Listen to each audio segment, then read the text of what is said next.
নমস্কাৰ, এই মুহূৰ্তত আহি পৰিছে ৰাতিপুৱাৰ কেইবাটাও গুৰুত্বপূৰ্ণ খবৰ। এই মুহূৰ্তত দিবলৈ লৈছে এটা বিগ ব্ৰেকিং নিউজ।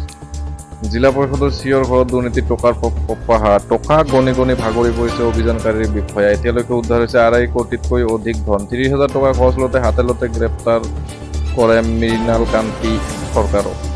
দুৰ্নীতি নিবাৰক শাখাই গ্ৰেপ্তাৰ কৰে মৃণাল কান্তি চৰকাৰক। বঙাইগাঁও ধুবুৰীত সমান্তৰালভাৱে চলিছে অভিযান।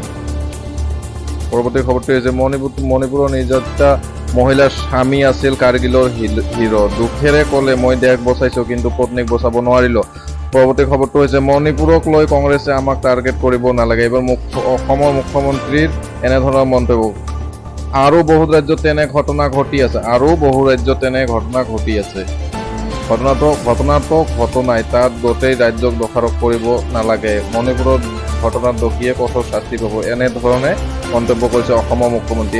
এইবাৰ ৰাজ্যিক কেবিনেটে গুৰুত্বপূৰ্ণ সিদ্ধান্ত। 2 অক্টোবৰৰ পৰা অসমত 1 লিটাৰৰ তলৰ পানীৰ বটল বিক্ৰীৰ নিষিদ্ধ।